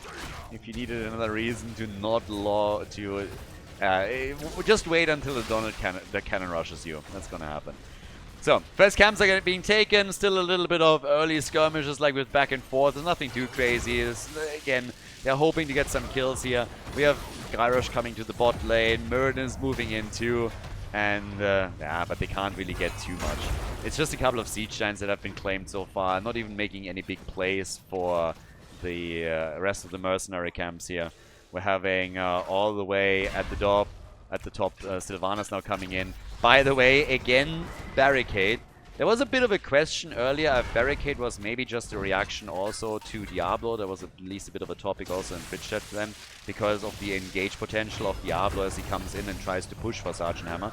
Now we have Muradin and still Barricade in play. Now you can obviously utilize this here too, but Dead Inside is clearly set on this build right now and has obviously had success for this in scrims as well. It's not only the bot lane where we go, oh, Lopaka! Damn, my friend! That was some sexy Genji play there. Sylvanas jumps on the wave, tries to get the kill. He totally has her number, gets the reset, nearly dies, and is able to get out. Well done. Very well done. That was pretty cool. Now, the first tribute is up. I gotta be honest, every single time that we have now a tribute spawning or a seed, I have to really think about what's actually spawning. We had so much Garden of Terror lately that I'm always sitting there. It's a seed, it's a tribute. It's a seed, it's a tribute. So, yeah, all of these channel things, they are starting to add up here. Now, we have Greater Polymorph straight into the Unstable Anomaly. Level 7 talent for Sergeant Hammer. I guess we're gonna get the mine build once again. Anything else would shock me after the last map. And I like that commitment. Dead Inside clearly saying, I got this, and here we go again. Pulse Detonation Core. Alright, so, cooldown reductions, get more of these bad boys out here. And this should get pretty cool as the game continues. Get some value through that too, and just sits there, eats the damage, is like, yeah, I don't care. They got Brightwing here for heals, if they need them. Currently sitting down at the bottom of the map. And the attacks keep coming, and that should be a kill. Muradin is dead, and Sergeant Hammer still getting the numbers out. playing out around the mines consistently, and with the help of the mercenary camp too, they just murder this wall. So again, Sergeant Hammer completely going away from a build that was played ever since Heroes of the Storm. Sergeant Hammer is a thing. Ever since Rich busted out Sergeant Hammer in the days of HGC, the one staple with every single Hammer build was always you take mobility on level 7. That was never really in question. The odd one where you had graduating range coming in because the team was like, maybe we can make it work, essentially never worked out. They all went away from it. But now it seems that DDX at least has found a tool that they are very happy with, and they are speccing into less mobility, more utility with the mines, with the spider mines, and of course that will just increase as we get the level 13 talent and the level 20 talent. Is it gonna be enough to take names are overrated out again? And will they use the same build against other opponents that might be stronger? That's something that we still have to figure out, but I love that we have some variation on this. So big shout out also to the... You know what? They get a round of applause for this. Yeah, round of applause here for Sergeant Hammer in particular. Dead inside, take a bow. Yep, there we go. Hammer's already saying hello here real quickly. And we're going to see quite a bit of that. So, they're trying to take those mines out as best as they can, as quickly as they can. With level 10 abilities kicking in half a level earlier for the blue team. You know, also get the Warlord's Challenge. Hammer a little bit on the low side. And Brightwing is helping out immediately. So, yeah. Already starting to create a bit of space behind that fort. But, oh, the X-Strike out. That got close for a moment. I got a little bit dangerous here, I'm not gonna lie. Here comes Mirrodin with level 10. We got Archon for Tassadar. And Sylvanas with the Wailing Arrow. Plus, of course, the typical talents here with Rhaegar, for example. Bunker is already up. Blaze gets away. Here comes the BFG. The Ancestral saves Mirrodin for a moment, but he's not out of the woods yet. Garrosh also giving Hammer a bit of well-needed mobility here. Oh, Brightwing eats that Storm Bolt! And they still are able to get everybody out of the fight, even using the barricade again. It's crazy to me that nobody died on the blue team side. We have 2 tributes to 1 now, all in all. The blue team closer to getting the first curse of the game. But yeah, Sergeant Hammer in damage is now looking at 17,000. Is playing... a really interesting style, and it still adds up to a lot of damage for her. Whereas Tassadar is sitting at 19,000 damage, and now both of the teams are making their moves straight up for the boss. At the top right, we have the red team active around it. The tribute is spawning there as well. And down here, yeah, dead inside, still working this out. Getting those mines connected as well. I mean, takes a little bit longer to really get all that damage out, of course, as well, as you can already see with the way that this is playing out for them. But they get the boss. But this one, if they really want to contest the thing at the top, the tribute, then they have to rotate heroes up much faster now. To be fair, if they want to defend the fort against the Sylvanas push, they should probably do that too. Down here we have the Haka defending the solo, but there's still 3 heroes here for DDX. So that top battle is an interesting one. Blaze already bunkering up. They got some siege giants as well. Lopaga is not going to be able to interrupt again, which means that both of the teams have now 2 seeds for the time being. And, well, in that case, the 2 forts will both fall. Top side, no exception. There is an entire level lead, basically, for DDX at this point, though. So, level 13 talents are now coming up. And Sergeant Hammer is still sitting down at the bottom of the map and just with the help of the boss working another wall down. Here comes the level 13 talent, so now we get the tactical deployment mines. So now you got the slow there, and it really helps you as you're boosting out too. So they're setting up little traps. Written, the BFG just crushing it. Oh my god, one of those better safe than sorry plays. Sergeant Hammer just from melee range essentially, going for the big gun against Mirrodin and blasting it right into his face. So that little kill shot there, fantastic for DDX. Gets the kill, and now they're working the wall at the bot lane, opening it up, so exposing the keep, and it even takes some damage to those siege giants, at least initially. Now with the tribute spawning and the 5 versus 5 on the map, The red team still need to get their level 13 talent, which they should get any second. They will get it in time for this fight. But they are all of the mines. Muradin, again, blown to pieces. Muradin just disappears. Gets attacked right away, flipped in by Garrosh, pulls a Houdini, and that's a freebie on the Tribute. That is curse number 1 in this game.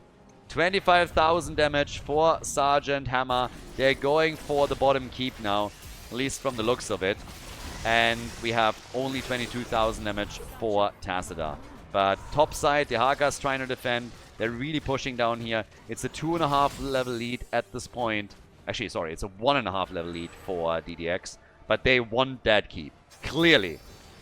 Muradin is back to business. They're 10 minutes in. Blaze is dealing with a fort in the middle. Genji is sitting at the top. They're hoping to pin them down as best as they can. And they're successful against 4 heroes. Which means that only the Haka is defending the lanes now. Going always past the fort here, let the minions do the majority of the work. Sylvanas is jumping in, gets attacked right away, and another kill. Those spider mines doing some work.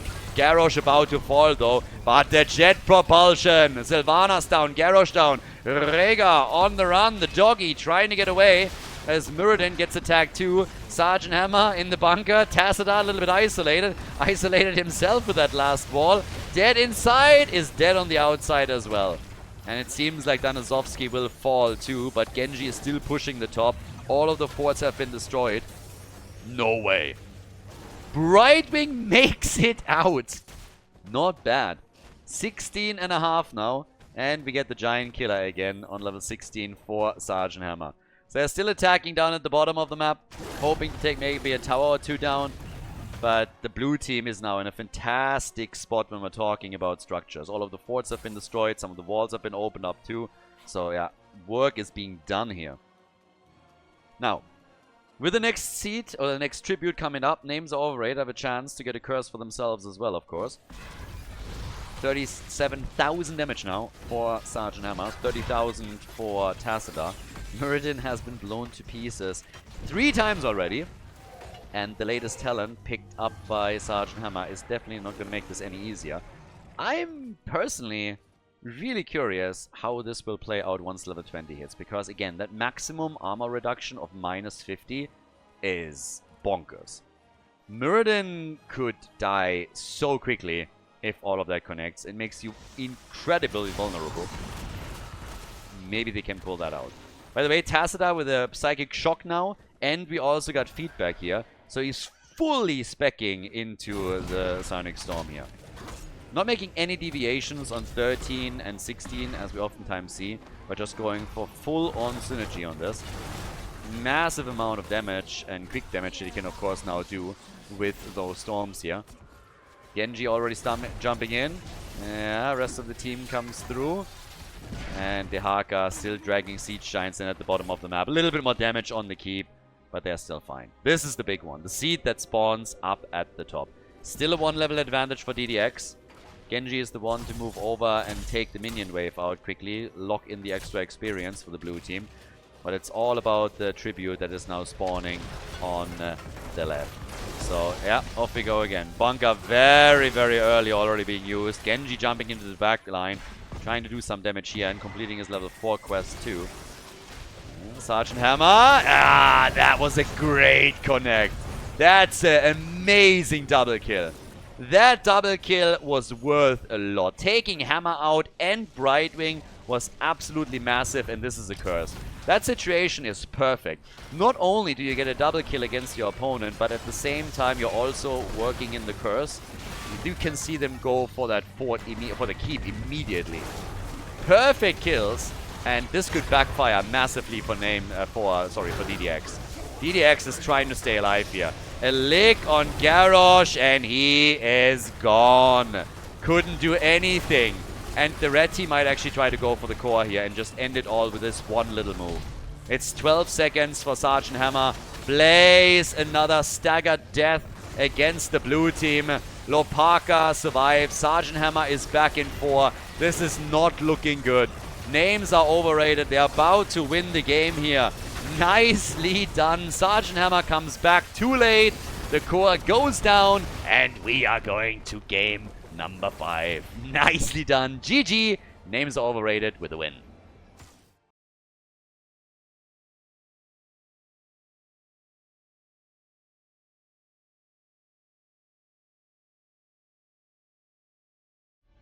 Game number 5. Towers of Doom. We're going the distance. I didn't expect it. I saw the pairing between DDX and Names are overrated, and I still was pretty impressed by the games that we've seen from DDX in their group stage. I expected them to be the favorite here for sure, and did not think this would end up with a 5-mapper. Names are overrated, making a big splash here, so shout out to them for doing a fantastic job, not getting completely rolled and having now a chance of actually advancing. They could be the team to make it into the next series, which will decide the last team to make it into the playoffs. So, at this point, we now have... I want to see the bans. Obviously, the new Sergeant Hammer build is now sitting on 1 win, 1 loss. I just want to see if it annoyed the red team enough that they're willing to ban Sergeant Hammer out, because this is actually a map where you could see Sergeant Hammer being played. But I guess probably not. They banned Zeratul again, as they have in previous ones too. And here comes Chromie as a first pick. She's been banned earlier. I think it was the 3rd position. But over on the right side now, the double pick for the red team. Obviously, again, this is the big opportunity for them to advance. But very, very curious about the picks that we're going to get now. And by the way, with Dead Inside looking in Chromie, that makes it a lot less likely they won't get Sergeant Hammer. There's obviously always a chance that they are just picking Hammer and then swapping heroes around. But if he sticks it out with this, he is clearly the one that is playing Sergeant Hammer for our team, which is a viable option for Towers of Doom. But since they are now locking Chromie in, it could also be just a completely normal draft for them. We have with Johanna and with Blaze already a very, very strong front line, very beefy. Anduin has, by the way, been banned previously by DDX in the 3rd ban position, but this, I think this is also where the adjustment comes from Names are overrated to pick Anduin a bit earlier. We still get the Haka, great for Towers of Doom, of course, too. There is not a single map where the Haka isn't great. Even on the smaller ones, he's still damn good. Maiev ban, I actually like Maiev. Watching Maiev is awesome. Playing against her oftentimes not all that much, but watching a good Maiev dismantle a team is pretty great. Especially if you have some really cool combos with the Stukov Lurking Arm, for example, that you can pull the target into. That's always pretty entertaining. Junkrat is a fair ban as well, considering that the red team has actually played Junkrat a lot and even first picked the hero several times. So now getting rid of Junkrat in the 3rd ban position is definitely a good call. Hanzo on Muradin. And that gives us a Tong from the Haka, plus Muradin with a Stormbolt, so you're already locking your CC in. But what's the heal? And what are we getting as the 2nd damage dealer? That's the big question now. I want to see that build more from Sergeant Hammer, but I think here it's not going to happen. So what are we getting instead? Maybe even another melee? There you go, Genji. Lopaka on Genji. Alright, and we get Malfurion for the heal, so that Genji can go a little bit deeper. Can get that overheal. Yeah, and then of course on the other side, we got Madron on our final pick. On the final map, I mean, this is going to decide which team advances and which team drops out. There's no losers bracket here. Towers of Doom is the final map. Always a great map for big comebacks. And, well, let's see which team claims it. Final pick for the final map for Towers of Doom is Thrall. Let's go. It is DDX against Names Are Overrated. The final map, and on the left we have Lopaka with Genji for DDX. Can they win again? Or is it going to turn on them now here on the 5th and final map? Shizakid with Johanna. We get Danazovsky on Malfurion. Virgil is playing Blaze. And we have Dead Inside on Chromie. Time Walker's Pursuit on level 1 as usual for him. Over on the right side, the Dark Wolf with Muradin. We get Anzuka on Anduin again. Coffee on Thrall. Probably going to go for the Trolling Thunder here, but we'll see. Madron on Hanzo. And Mr. Taiko is playing Der Haka. So, let the games begin. As expected, Trolling Thunder is in the house. So, there we have it. And off we go. It's a trap. So, ugliest mount in the world is already in play. Coffee, that is definitely a point deduction right there. Absolutely disgusting. How he can voluntarily run around on that mount is beyond me. This is something that should allow viewers to sue players, because this is an assault on the ice, if anything. This is an attack. If you ask me, this is an attack. Absolutely. So with today's sensibilities, I think this absolutely counts. This is a microaggression right there. It's a macroaggression, if anything. Disgusting. Look at this. Blah. Even as an orc, what are you doing? So coffee, no. You don't need coffee, you need glasses, my friend. That's what you need. No kills early on in the game. Just a little bit of back and forth. But with now the pumpkins up, still no invade. Players actually try to say hello at the top, but down at the bottom of the map, if the blue team wanted to, they could actually try and make a play for the opponent's pumpkin camp. Over here, Genji. If he's able to get that kill, and he does, that's crazy. Come on. That's a 2 versus 3, boys. And you're losing one of your heroes immediately. Genji still confident that they can get this. The lick connects, Anduin dies at the bottom of the map, and Genji dies too. Now Blaze will likely fall. Honestly, if that Stormbolt didn't connect and Genji survived just a bit longer, I think they would have been able to get another kill. They would absolutely destroy them. The fact alone that Thrall died was crazy to begin with. But yeah, then of course that happened. Now, to tell you the truth, Blaze going down now. Blaze getting murdered as well. So that is a bit problematic, because I was just about to say it was essentially still a 2 versus 1 trade, because thanks to the numbers advantage that they played into at the top, they had an advantage at the bottom of the map and were able to take out Anduin. But now the red team retaliated and took down Blaze, so good for them. The 7 talent already kicking in for Chromie. We have the stacks for Thrall with the Frost Wolf pack. And, yep, Hello Parker at the top. Just taking a few of the minions down slowly as the triple altar phase, the first one, is already getting announced here. So, early game back and forth between the two teams. Definitely a wild series on our hands already. And here they go for Burden. But he gets out. Dire Wolf. Now that's a proper mount. We can talk about that. Hanzo still poking this. Top side. Genji is going to try and take this. Blaze with the interrupt. And he can delay it. Can try and keep them at the top a little bit longer, as the fight is centering around the bot lane now.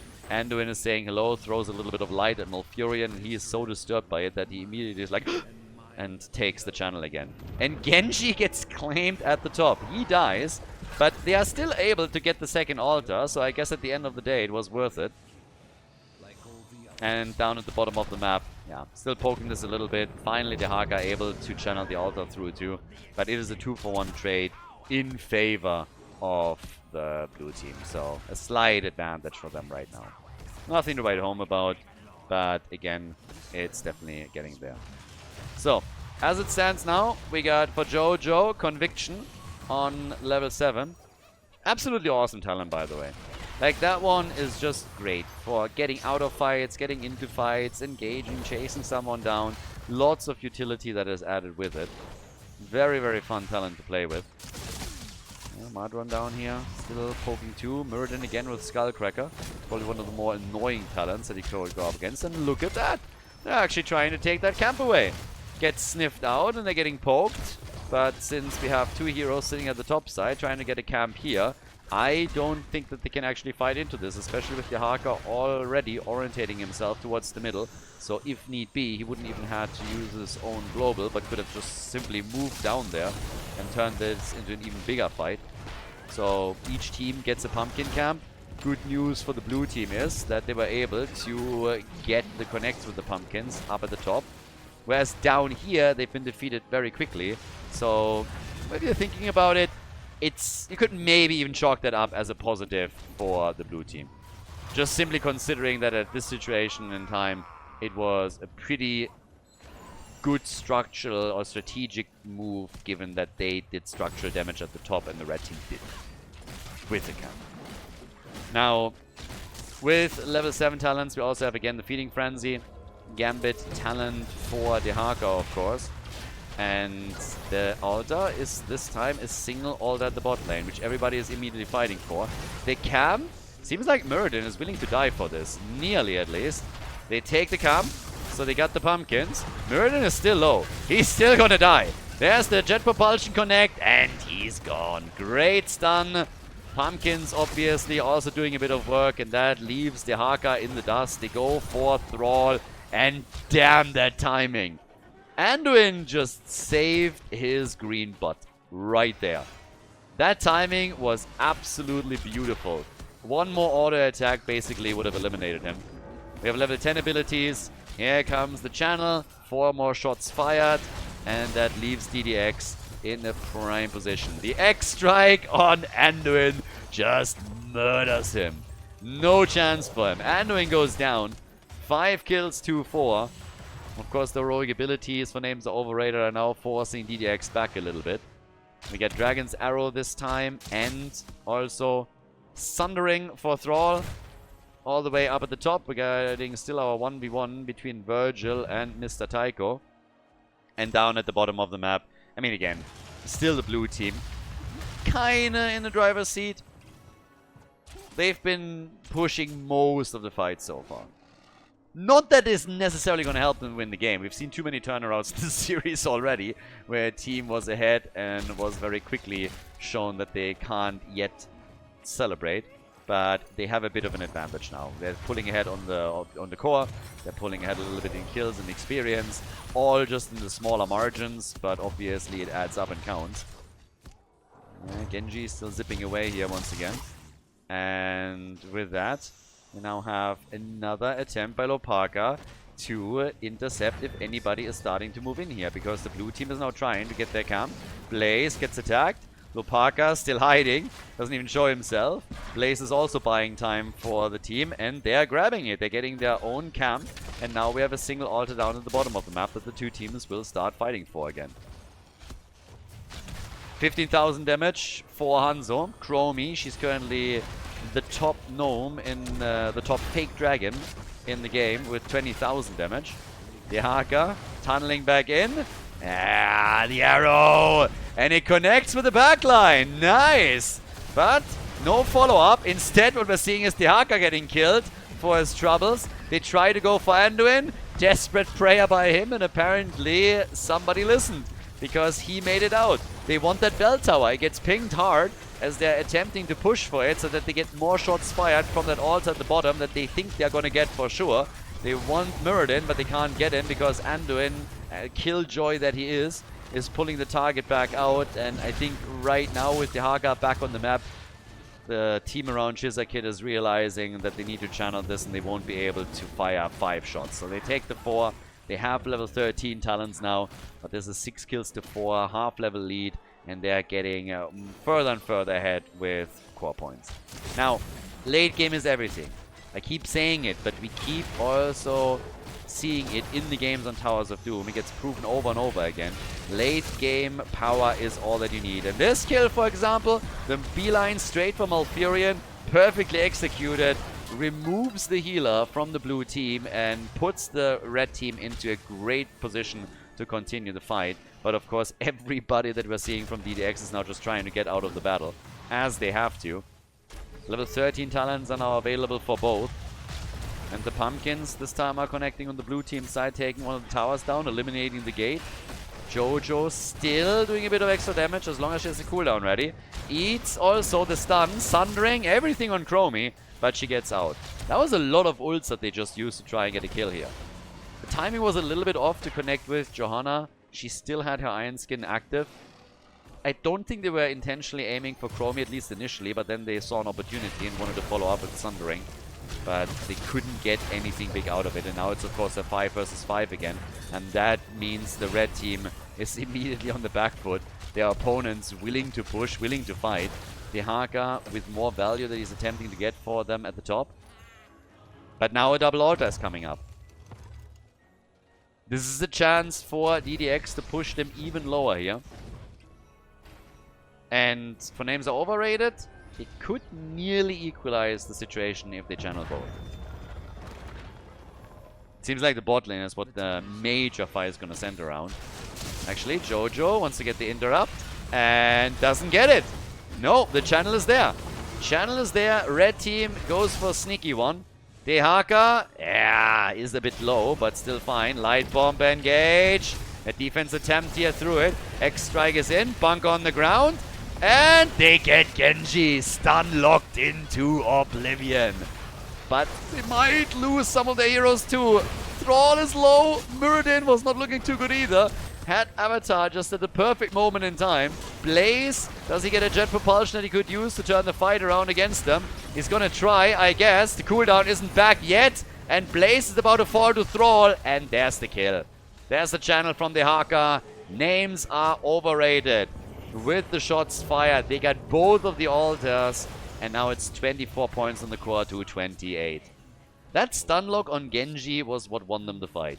If Genji gets out of that little battle, I think they're losing at least 2, maybe even 3 heroes. But they threw everything against Genji and were able to get the kill. And that's all that they needed there. With them being able to drop one of the best damage dealers on the blue team side, that was pretty big. Chromie obviously still top dog in terms of raw output with the 41,000 damage that she currently has. Oh, and again, the attempt to go for Muradin, but Anduin is paying attention. So many plays already denied by Anduin. Stormbolt is in. The Tong. Dehaka with a big Tong again, and they take Jojo out. That arrow, on the other hand, is going absolutely nowhere. People basically missed it. Thankfully, the arrow cam just connected all of it. But now we have level 16 talents available for all of them. We got the Uzera's Gift and Nature's Swiftness. But the game has flipped. It's flipped. The bell tower at the bottom is now getting attacked by the red team. Blue team needs kills again. It's 8 kills to 6 now. They've fallen behind. They have fallen behind in experience. There's more staggered deaths as well. Another hero gets eliminated just as Jojo comes back into the game. So they're continuously playing a 4 versus 5. Bell tower at the bottom left is gone, and this is all happening just as we have the triple altar phase about to start. This is where the red team could really pull ahead now. This is going to be a big one. I mean, they're grabbing the pumpkins at the bottom of the map. The first channel is already happening. Hanzuka is going for it. At the top right, it's the Haka. He will be interrupted. It's going to buy them a little bit of time. But that's a lot of shots fired. And this is where we have names are overrated all of a sudden in the lead. Not only in experience and kills, but also in points on the core. 18 to 21 is what we're looking at right now. Insane comeback. They're going for the boss at the top 2. The Haka is immediately going for Genji upon seeing him. And Genji is just rushing away. Another 4 shots fired. 14 points to 21. The momentum, it's there. As the bell tower at the bottom of the map gets reclaimed, the red team is committing their forces at the top to take the bell tower out here. I like the reaction of the blue team though. Really like what they are doing. Not trying to defend, not trying to go for anything sneaky. They're just saying, alright, your bell tower at the bottom right is already so low, we're gonna just take this tune. Puts us into the driver's seat again. And yeah, for just a second. But now it's a 4 versus 4. But bot lane is always more important. You have 2 pumpkin camps there. Bot lane is more important to hold. Now, the level advantage for names are overrated is still a big factor here. Now that we have the blue team even trying to take those pumpkins away, because they could theoretically attack the core directly. We have names are overrated pushing in. The Haka could come down if he wanted to, but he's up against Blaze at the top.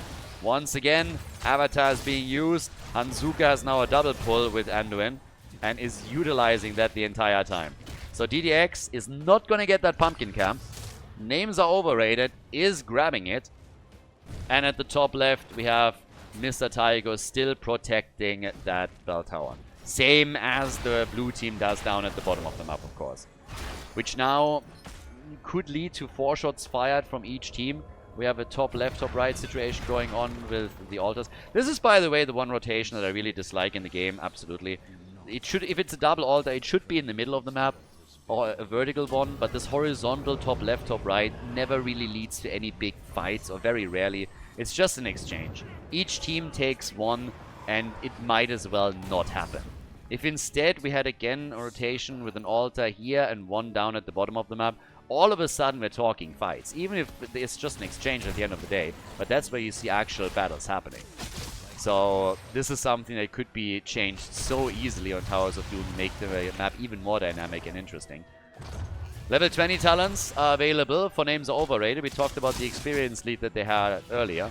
So now a chance to try and leverage that.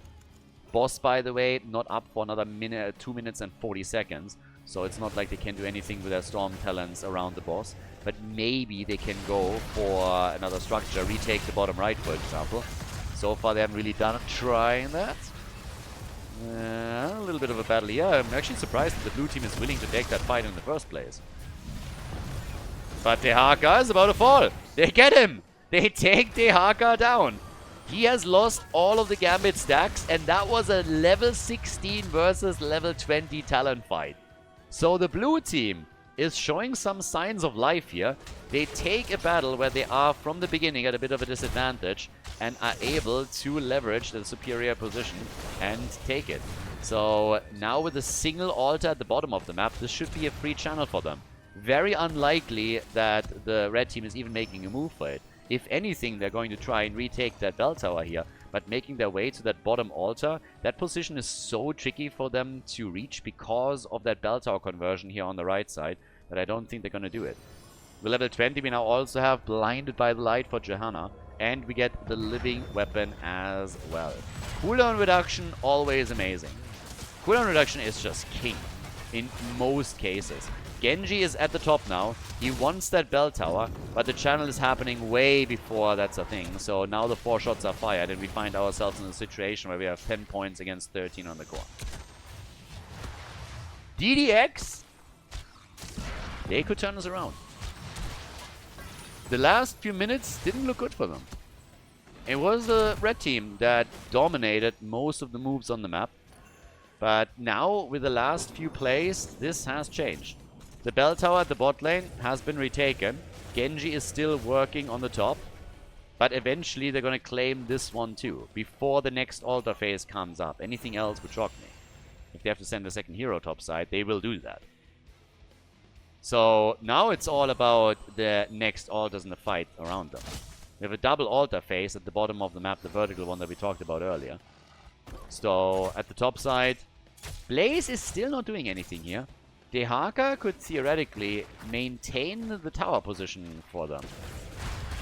Slightly surprised that nobody else moved up, but I guess he's gonna get it anyways. Dehaka is too late. Dehaka needed too much time to get the camp. So now they have the bell tower back. 4 versus 4. Even situation between them. Boss is back up, by the way. So could at some point be taken too. They still have to try and take those. Yeah, the pumpkins out. That's why Genji is still at the top lane. Claims one, claims the second. Even if the third one connects, it wouldn't be too much of a problem. But the blue team should not fight here. There's the hit. Oh, they get all the ults out. Sundering. The ult from Anduin as well, as they come in with a light bomb, and all of it backfires. Blessed Shield, Tranquility, there's obviously a lot that has been used too by DDX in order to prevent the kill from happening. Dehaka gets interrupted by Genji as the double altars are now up. But this is a weird one. This was initially a 4 versus 5 in favor of names are overrated, but this backfired a little bit. So now the first 4 shots are fired. Still the attempted channel. Gets interrupted. Stun against Genji. Once, twice. Here comes the X-Strike. And full duration on the cooldown. Didn't hit anybody with it. But still alive. Which is, of course, all that matters, at least for now. So, one altar is still up. They're trying to interrupt it. In comes Lopaka. But they want the kill on Thrall. They can't get him, though. Anduin again. Ruining their plays. But the blue team is now starting to be in a much better position. Single digits on the red team's core. But they pushed them back out fully. There's a lot that was still missing here for names overrated. They're trying to re-engage, of course. Here comes even an interrupt with Sundering and with the quick arrow from Hanzo. And he dies first. Hanzo dies first. He is eliminated. And now this could be a disaster for names overrated. The stun! Nice! They turn on Muradin after Thrall initially escapes. The Haka has already abandoned the battle and is going to the top lane. This is a channel for the blue team. 100%. Malfurion is on it. They want the bell tower too. They have 40 more seconds until Hanzo is back. And if they get this bell tower and the channel, the core will be down to 4 points, meaning a single boss can end the game. They get the bell tower control. 5 versus 3 now, and the channel is a given. What about the boss though? That's the big one. Hanzo is gone for another 20 seconds. 70,000 damage for Chromie. 66,000 for Hanzo. They go to the top. They want the kill. If they can kill anybody here, then it's lights out. 4 names are overrated. They see the Haka. There's the Tong. The blessed shield. They want him. And they are going to take him down, aren't they? They are not. He escapes. Essence and Anduin keep him in play. And now Hanzo is back to business. That's insane. They were so close to kill multiple heroes. First they turned on Thrall, then on Muradin, and then it was the Haka that grabbed their attention, but they weren't able to kill any of them. So now the boss is being surrounded by the red team. They know that they have to remove this. This is going to be a huge obstacle on the map and a huge macro lever that can be used by DDX. So they have to remove it, but it's a risky endeavor, of course. And they're consistently now in a situation where they have to fight against the boss and against the blue team. It's a bad position to be in, but they have to fight this out and they know it too. They move the Haka back out again. There's the bunker. Blue team is hoping to grab the boss. This is potentially where the game ends. Everybody's poking. They don't want to let the boss leash. Once that the altar is up, it's gonna be problematic. Boss and altar on the map at the same time and the teams are fighting for it. Is anybody sneaking down, for example? The Haka has to be absolutely on point with this global if they want to make that move. 5 versus 3 on the bell tower situation. Seems like the attention is going to center more around the altar than anything else. And Genji is now going for a camp. So that's 3 more shots potentially fired against the blue team, against the red team, if the blue team can push this fully out. Nobody's going for the boss right now. Vision granted. Here comes the interrupt against Anduin, but they're collapsing onto Blaze. He's getting into a stun lock. Gets saved for a second. Doesn't have a bunker. Still gets away. Muradin gets murdered. Absolutely murdered. Everything got thrown against Muradin, and he died. That was a big kill. That was a huge kill.